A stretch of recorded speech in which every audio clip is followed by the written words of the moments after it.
This is the second part of the two-episode series of Kevin De Bruyne's life and career. Don't forget to subscribe to the channel to watch the first part. Also, click the bell button so you won't miss any of our videos. Despite his success, Kevin De Bruyne remained true to himself. His time at Genk was not without its unusual moments. First, at just 19, he felt it necessary to confront the team's star player, Yaniv Barda, expressing his dissatisfaction with Barda's lack of effort in training. Then, in 2012, frustrated by his team's underwhelming performances, he didn't shy away from expressing his disappointment. During a post-match press conference, he publicly stated that he was ashamed of his teammates and added that to those who lacked the passion to play, just leave the team. However, ultimately, it was De Bruyne who departed from Genk. He signed for Chelsea, where his exceptional performances caught the eye of many, with some even considering him a potential successor to Frank Lampard. But before joining Chelsea permanently, he embarked on a loan spell with Werder Bremen.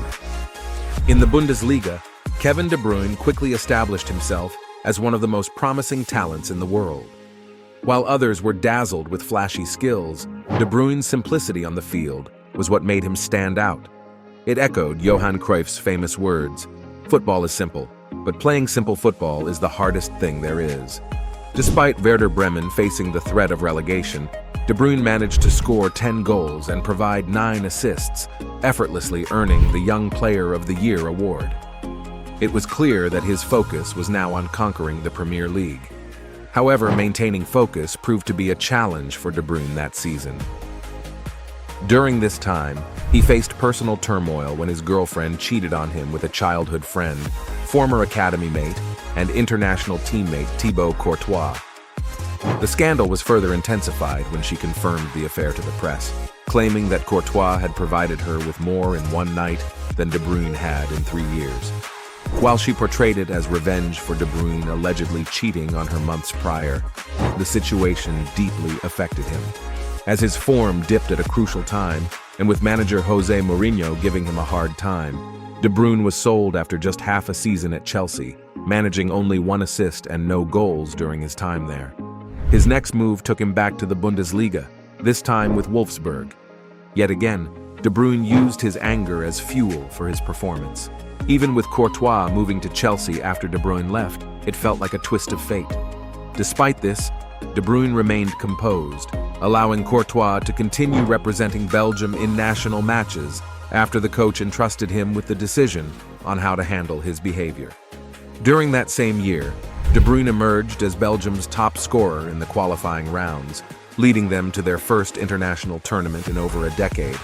As the next season kicked off, De Bruyne seized the opportunity to showcase his talent.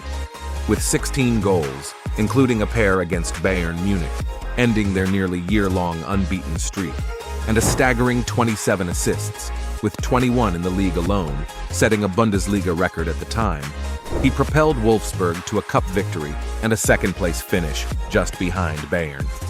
To cap it all off, he secured a spot at the Ballon d'Or and clinched the title of the league's Player of the Year. Wondering how he managed to bounce back after experiencing such heartbreak?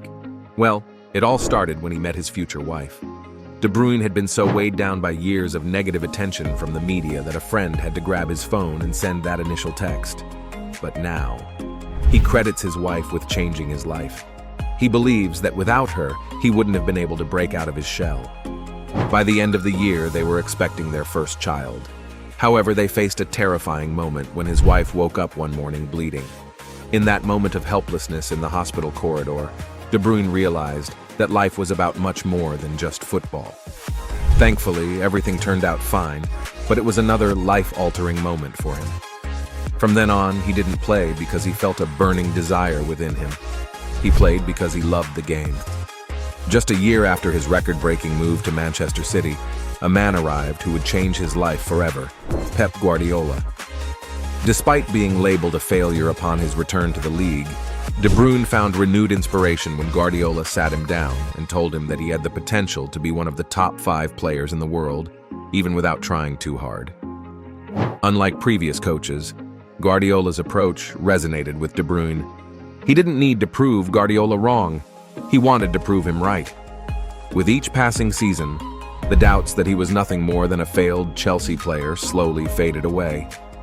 During his second season under Pep, De Bruyne led the league in assists with an impressive 16, guiding City to a historic milestone of 100 points. His exceptional form carried over into the summer when he finally realized his dream of success with the Belgian national team.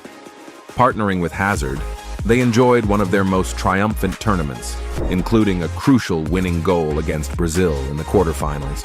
Despite falling to France, they secured the bronze medal by defeating England, Belgium's best-ever World Cup finish. Acknowledged as one of the top 10 players globally by the Ballon d'Or rankings, De Bruyne was proving Guardiola's earlier claims correct. However, 2019 presented its challenges. Dealing with recurring injuries, he faced another setback when he tore a ligament in his knee the day after his second son was born, leaving him in a brace. In a moment of vulnerability, he broke down in tears, realizing the extent of his injury's impact. His wife, equally shocked and concerned, comforted him, noting how rare it was for him to display such emotion. Reflecting on the moment, De Bruyne admitted that while he may seem detached at events like weddings and funerals, football was his true passion, and the thought of being sidelined from it was devastating. He was determined to get back in shape and be better than ever. In the 2019 to 2020 season, De Bruyne had one of his best performances ever, despite City not clinching the title. He impressed with 20 assists and 13 goals, tying with Thierry Henry for the most assists in league history and earning the title of best player in the league. If the Ballon d'Or had been awarded in 2020, he'd likely have been among the top 5 players globally. During the 2020-21 season, De Bruyne kept showing his skills, helping City win against Wolverhampton Wanderers and playing a big part in their EFL Cup victory over Tottenham Hotspur. Even though he suffered a head injury in the Champions League final, he was key to City's success and won the PFA Players Player of the Year award. The 2021-22 season was another showcase of De Bruyne's talent. He scored an important goal in the historic Champions League semi-final against Real Madrid and netted 4 goals in a single game against Wolverhampton Wanderers. He won the Premier League Player of the Season award for the second time and became Manchester City's top scorer in the Premier League. In the 2022-23 season, De Bruyne continued to make a difference. He scored twice and provided an assist against Arsenal, helping City narrow the gap in the league table. Despite injuring his hamstring in the Champions League semi-final, his contributions throughout the season were crucial in Manchester City's success, including winning 3 continental trophies. De Bruyne's 2023-24 season started tough. He came off the bench as a substitute in the 2023 FA Community Shield against Arsenal. Sadly, during the penalty shootout that followed, he missed his penalty, which helped Arsenal win 4-1. Things got worse for De Bruyne on August 11th when he suffered another hamstring injury in the opening league match against Burnley. It was confirmed later that he would be out for around 4 to 5 months because of this setback. This is truly devastating news for De Bruyne's fans.